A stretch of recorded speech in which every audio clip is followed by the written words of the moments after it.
कैसे हो दोस्तों। हम अपने चैनल पे फर्स्ट ग्रेड की तैयारी कर रहे थे। फर्स्ट ग्रेड के फर्स्ट पेपर जीके का जितना भी सिलेबस है हम अपने चैनल पे कवर करेंगे। तो बढ़ते हैं हम आगे अपने जो भी हमने सुबह देखा था कि किस प्रकार के क्वेश्चन हमारे 2022 के अंदर शामिल हुए थे। ठीक है, तो आज हम उन्हीं को आगे देखेंगे कि हमारे किस सिलेबस के अंदर कितना कुछ है। ठीक है, तो चलते हैं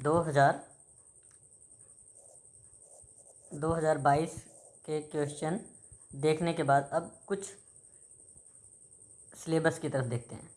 जो भी हमारा पाठ्यक्रम है उसके बारे में जानते हैं। ठीक है, यानी कि हमने देखे थे कि हमारे जो फर्स्ट पेपर है उसमें 10 सब्जेक्ट हैं। अच्छी बात है। और इन 10 सब्जेक्ट के अंदर हमने कहा था कि हम 1 बाय 1 सिलेबस को पढ़ेंगे। ठीक है, तो हमारा जो पहला आज का टॉपिक है वह है हमारा भारतीय राष्ट्रीय आंदोलन।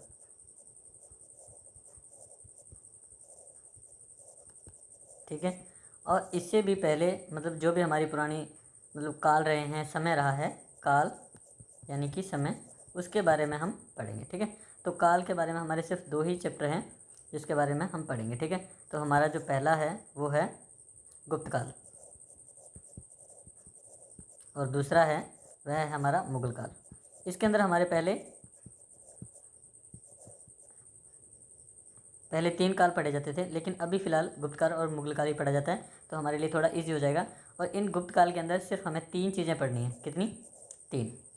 तो वो 3 कौन कौन सी हैं वो देख लेते हैं। जो फर्स्ट हमारी जो चीज़ होगी, जो भी हम जिसके बारे में पढ़ेंगे, वो होता है हमारा साहित्य, यानी कि जो गुप्त काल था उसके अंदर जो साहित्य था उसके बारे में, मुगल काल का साहित्य के बारे में। ठीक है, सेकंड जो होगा वह हमारी होगी वहाँ की कला के बारे में। जैसे क्या कहते हैं, जिसमें अलग अलग की कलाएं, जैसे मूर्ति बनाना, ठीक है, और बिजाई करनी, इस प्रकार की कला होना जिससे हमारे के आय में वृद्धि हो सके, इसके बारे में हम पढ़ेंगे। ठीक है, तो इसके अलावा हमारा जो थर्ड लास्ट ऑप्शन होगा वह होगा वास्तुकला का विकास। किसका? वास्तुकला का विकास, इसके बारे में हम पढ़ेंगे। ठीक है, ये हमारे हो जाएंगे काल, जो कि हमारे जो लगभग यानी कि मान के चलिए इसमें 1 वीक का समय लग जाएगा हमें। कितना? 1 वीक का समय लग जाएगा। इसके बाद जो हमारा नेक्स्ट टॉपिक होगा वह होगा हमारा 1857 की क्रांति, विशेष रूप से भारत के रूप में पढ़ेंगे हम। किसके रूप में? भारत के संदर्भ में पढ़ेंगे। अब आपको होगा कि भारत के संदर्भ में क्यों? वैसे तो हम राजस्थान के बारे में थोड़ा सा जानकारी लेंगे, लेकिन विशेष रूप से हम भारत के बारे में पढ़ेंगे। लेकिन जहाँ तक मैंने देखा है कि ये 1857 की क्रांति होती है, उनका क्या होता है कि लगभग राजस्थान से ही प्रश्न को पूछा जाता है, जहाँ तक पीछे मैंने देखे क्वेश्चन।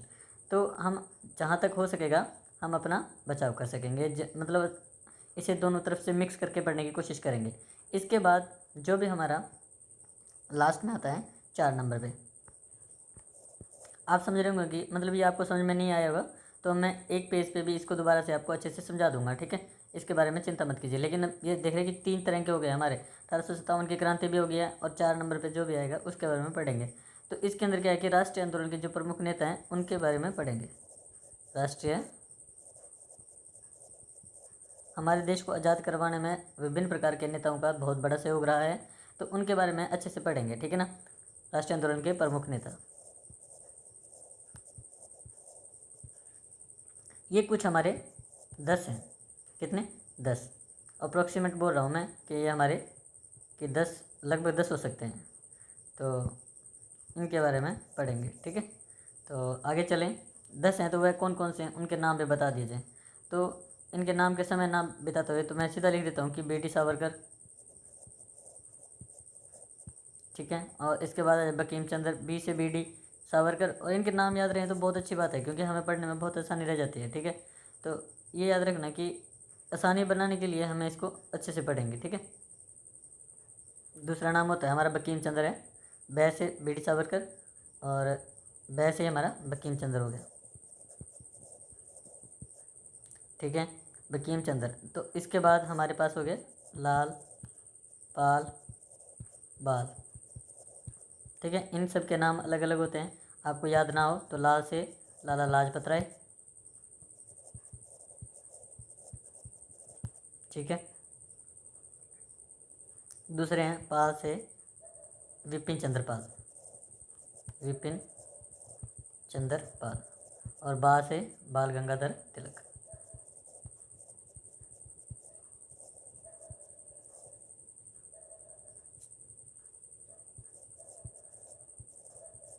ठीक है, ये देखिए 1 2 ये 3 हो जाएंगे, 4 हो गए, और ये हो गए 5, 5 और रह गए हमारे, ठीक है। कितने? 5। तो 5 5 और 6 6 यहाँ लिख देते हैं। 6 में से हम याद आते हैं कि अब जो भी आएंगे ना वो आधुनिक काल के आएंगे। आधुनिक काल के समझते हो क्या? जैसे 1900 के बाद वाले, ठीक है, यानी कि 1920 के मतलब लगभग अप्रोक्सीमेट या 20 के बाद में जो भी आए थे उनके बारे में पढ़ेंगे। 1900 के बाद वाले में पहले मुझे याद आता है कि हमारे भगत सिंह, चंद्रशेखर आज़ाद, ठीक है, चंद्रशेखर आज़ाद हो गए हैं, भगत सिंह सुखदेव सिंह हो गए हैं, रास बिहारी बोस सुखदेव सिंह हो गए, रास बिहारी बोस,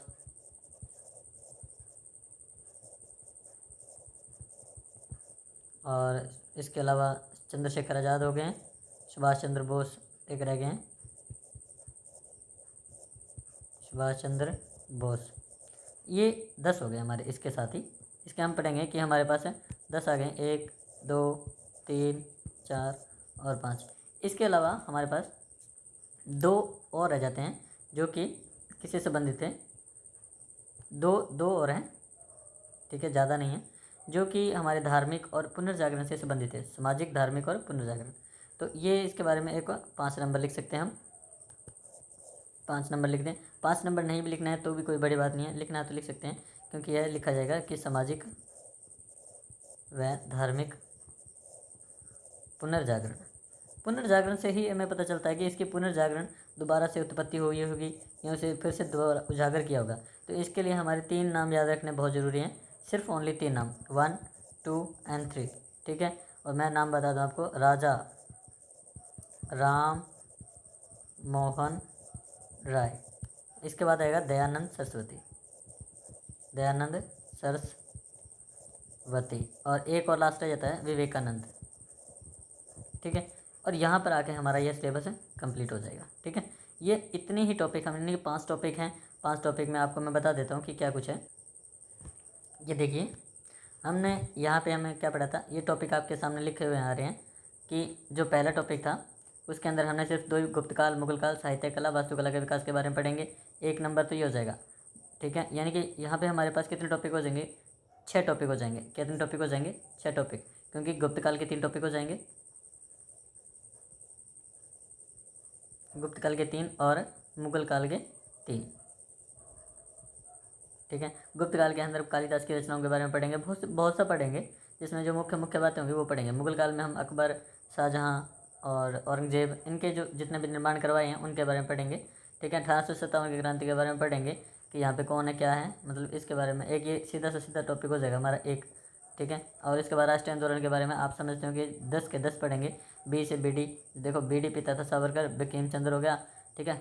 इसे याद करने का सीधी सी बात है कि बीडी पिता था चंद्र, ठीक है, चांद पे बैठ के पिता था यहाँ बै से बीडी सावरकर, ठीक है।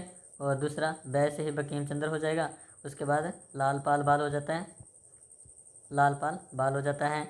और इससे हम 3 ये 5 के 5 एक आधुनिक के बारे में पढ़ेंगे।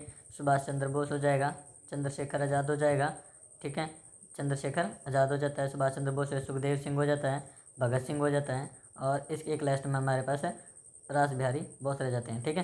तो इसी प्रकार हम यहाँ पे देखते हैं कि हमारे पास सभी के सभी पढ़ जाते हैं, ठीक है।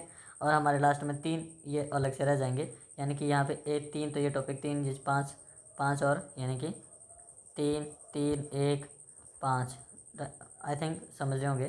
3 और 5 नहीं, ये सीधा 10 हो जाएंगे। 10 टॉपिक ये और 3 टॉपिक ये, इनके बारे में हमने पढ़ना है। कुल हमारे पास टॉपिक कितने हो गए?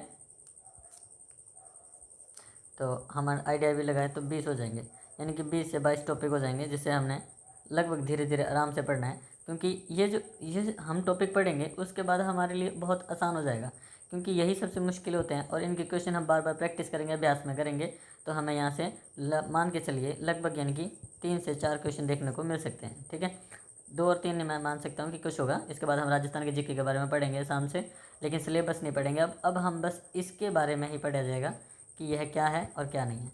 तो हम कल से हमारा जो पहला टॉपिक होगा वह हमारा यही होगा कि गुप्त काल। ठीक है, गुप्त काल के बारे में हम अच्छे से पढ़ेंगे कि क्या कुछ है क्या नहीं है। हम पढ़ेंगे नहीं, हम उसे सिर्फ हम याद करेंगे कि हमें याद कैसे करना है। किसी भी करना हमें सिर्फ याद से मतलब और क्वेश्चन से मतलब है कि क्वेश्चन हमारे सही होने चाहिए बस। ठीक है, तो मिलते हैं हम अपनी नेक्स्ट वीडियो में। धन्यवाद।